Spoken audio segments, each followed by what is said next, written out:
Hello everyone, कैसे हैं आप सब। एक बार पुनः शिव कोचिंग क्लासेस पर स्वागत है। उम्मीद करता हूं आप सब अच्छे होंगे, मस्त होंगे, बेहतर होंगे, आपकी पढ़ाई बेहतर चल रही होगी। क्लास 11th केमिस्ट्री में आपका चैप्टर 4 चल रहा है बच्चों, जिसमें आज हम बात करने वाले हैं सहसंयोजी बंध के बारे में और बच्चों सहसंयोजी यौगिक के सामान्य गुण के बारे में।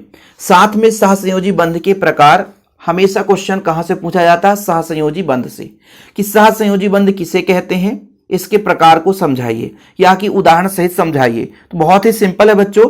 इसके पहले मैंने आयनिक यौगिक आपको समझाया था और आयनिक बंध के बारे में आपको सेपरेट वीडियो प्रोवाइड किया था। उम्मीद करता हूं आप लोग देखे होंगे। हमारे चैनल में क्रम से वीडियो अपलोड है, प्लेलिस्ट में आप देख सकते हो। साथ में यदि किसी बच्चे को नोट्स चाहिए, मान लीजिए 11th क्लास के केमिस्ट्री का नोट्स चाहिए, तो आप मेरा व्हाट्सअप नंबर लिख सकते हो 96 85 29 91 49 9685299149। मात्र 100 रुपीज चार्ज लगता है। प्रॉपर रूप से ऑल चैप्टर नोट्स दिए जाते हैं। तो चलिए शुरू करते हैं बच्चों सहसंयोजी बंध के बारे में। देखिए सहसंयोजी बंध में सिंपल है, बराबर मात्रा में इलेक्ट्रॉनों का साझा करते हैं। और बंध है क्या, इलेक्ट्रॉनों के बीच जो आकर्षण बल है बच्चों, वो बंध कहलाता है। पहला लेक्चर हमने आबंध के बारे में बताया था कि इलेक्ट्रॉनों के बीच जो आकर्षण बल होता है ना, एक दूसरे से जो लगाव होता है बच्चों, वही आपका बंध कहलाता है। जैसे आप दो लोग हैं, आप दो लोगों के प्रति कितना लगाव है, वो आपका बंध कहला जाता है, एक रिश्ता कहला जाता है। हर व्यक्ति के साथ आपका लगाव नहीं रहता, लेकिन जिस व्यक्ति से आपका लेना देना रहता है, आचार विचार मिलता है, जिसके मतलब एक प्रकार से एक दूसरे की आवश्यकताओं को पूरा करते हैं, तो उनसे आपका लगाव हो जाता है और वही आकर्षण जो होता है वो बंध बन जाता है बच्चों। जैसे आप किसी एक नए दोस्त को देखे, उस पर फिदा हो गए और भैया धीरे धीरे कनेक्ट हो गए, फिर लगाव हो गया, फिर बंध हो गया, फिर दोस्ती हो गई। यही चीज है इलेक्ट्रॉनों में, जब आपस में एक दूसरे पर आकर्षण बल लगाते हैं तो वो बंध बन जाता है। अब सहसंयोजी जो बंध होता है बच्चों, कोई दो परमाणु हैं, इसके अष्टक कंप्लीट नहीं है, बराबर मात्रा में इलेक्ट्रॉनों का साझा करके कहते हैं भैया तुम्हारे साथ हम इलेक्ट्रॉन साझा कर लेंगे, और लेकिन हाँ समान मात्रा में इलेक्ट्रॉन होना चाहिए।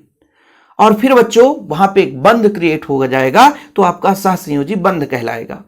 दो परमाणुओं के मध्य इलेक्ट्रॉनों के साझे के द्वारा बने हुए बंध को सहसंयोजी बंध कहते हैं, और इससे जो बना यौगिक होता है सहसंयोजी यौगिक कहलाता है। मैं दुनिया भर का एग्जाम्पल क्यों दे रहा हूं, क्योंकि आपके माइंड में इसको बैठाना है ना कि यह सहसंयोजी बंध है कैसे। दो चार एग्जाम्पल बता दूंगा, बाद में तो दिक्कत ही होगी ना। जैसे बच्चों मैं कहता हूं कि Cl2 है, Cl2 है। अब एक क्लोरीन है, इसमें अष्टक नियम के लिए देखो, क्लोरीन है बच्चों, इसमें आपके पास बाह्यतम कोश में 7 इलेक्ट्रॉन है। दूसरा क्लोरीन है, उसके पास भी 7 इलेक्ट्रॉन है। अब ये जो बंध बनाएगा ना, तो केवल और केवल एक ही इलेक्ट्रॉन के साथ साझा करेगा, और जो पहला क्लोरीन है बच्चों, वो दूसरे क्लोरीन के एक ही इलेक्ट्रॉन पर अपना अधिकार जमा सकता है।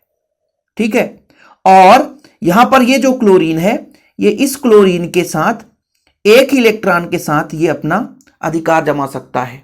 तो यहां पे केवल एक एक इलेक्ट्रॉन के साथ ही अधिकार जमा सकते हैं। तो फिर ये आपका बच्चों सहसंयोजी बंध बना।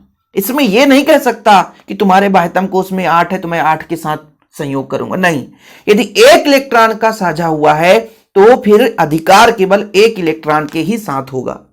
लेकिन वहीं पे जब हम NaCl की बात करते हैं बच्चों, तो Na सोडियम में 1 इलेक्ट्रॉन है बाह्यतम कोश में, और क्लोरीन में तो आपने देख लिया कि टोटल कितने इलेक्ट्रॉन है, 7 इलेक्ट्रॉन है। अब इनके बीच भी आकर्षण बल होगा, लेकिन इस बार सोडियम केवल 1 इलेक्ट्रॉन पर अधिकार नहीं जमाएगा। सोडियम अष्टक के लिए पूरे इसके 7 इलेक्ट्रॉन के साथ अधिकार जमा लेगा। और ये क्लोरीन भाई, सोडियम के बाह्यतम कोश में तो 1 ही इलेक्ट्रॉन है, तो फिर ये पूरा जमाकर भी क्या करेगा, और तो है ही नहीं है।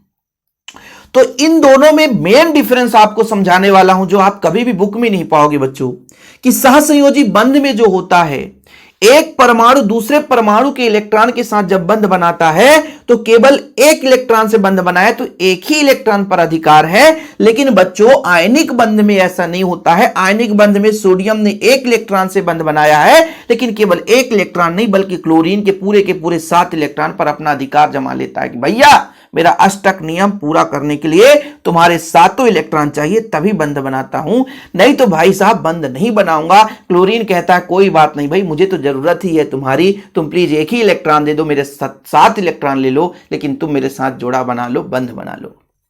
कहते हैं ना भाई साहब कि सामने वाला बड़ा खूबसूरत है, कुछ भी नहीं, तुम मुझे से 2 मिनट का बात कर लेना, बस दोस्ती कर लो, वही कंडीशन यहां पे है।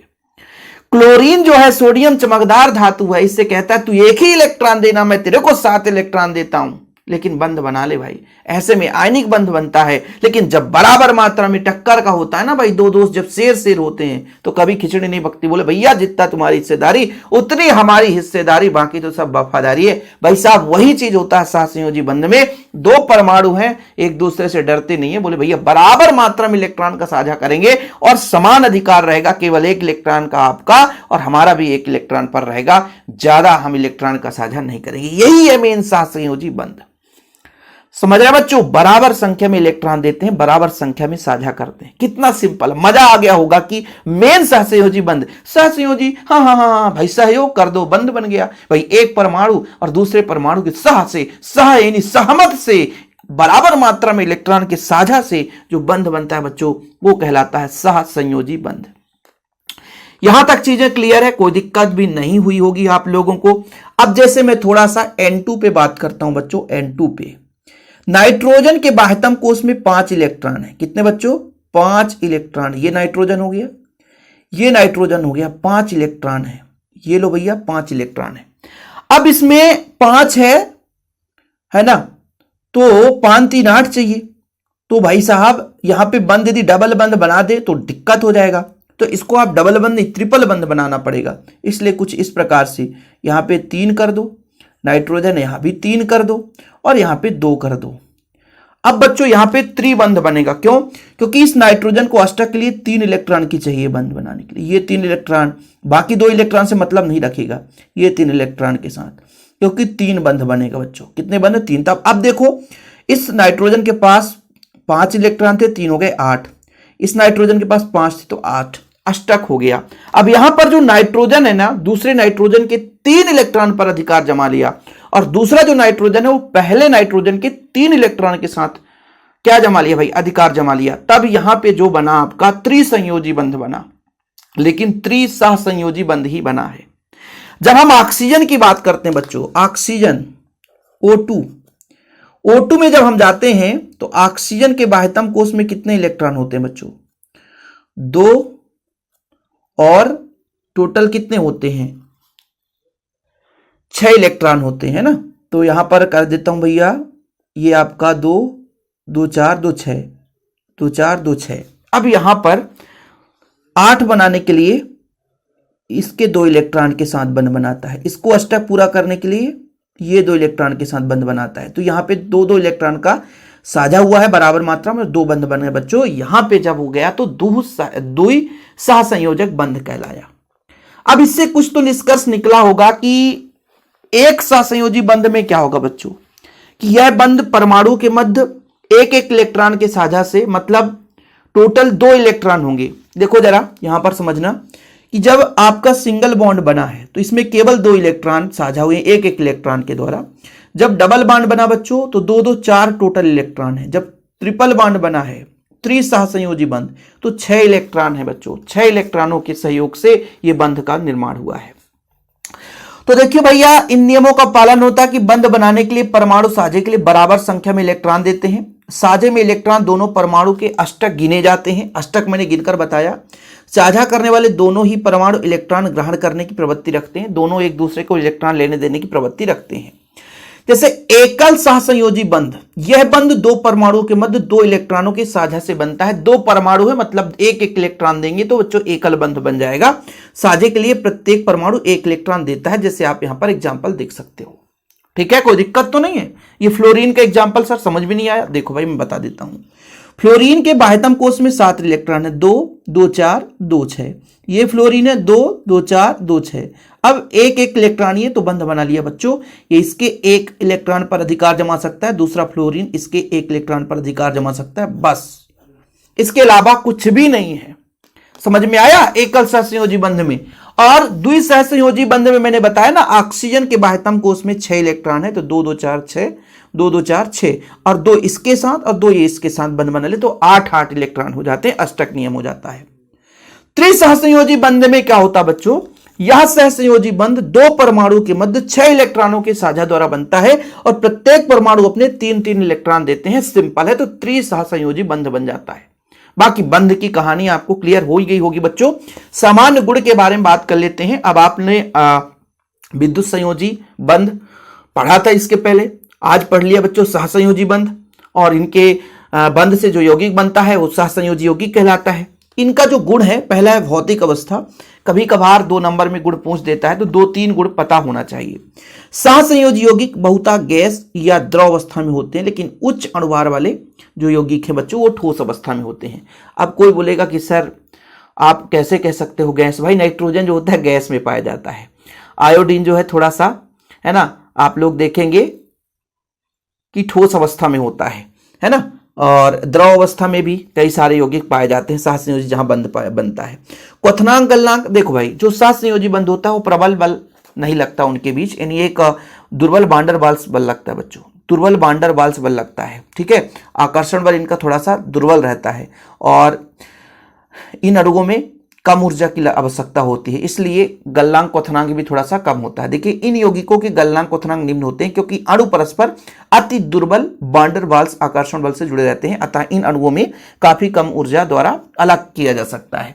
तो ये सारा नोट्स में अवेलेबल रहता है। जिन बच्चों को नोट्स लेना है तो कॉन्टैक्ट नंबर है 9685299149 9685299149, ठीक है बच्चों, नोट्स ले सकते हैं आप लोग। विलेयता के बारे में बात करें तो ये यौगिक अध्रुवीय कार्बनिक विलायक जैसे बेंजीन, कार्बन टेट्राक्लोराइड में विलेय होते हैं, ठीक है। चलिए बाकी जल में अविलेय होता है। विलेयता के कारण विलेय और विलायक की समान सहसंयोजक प्रकृति है।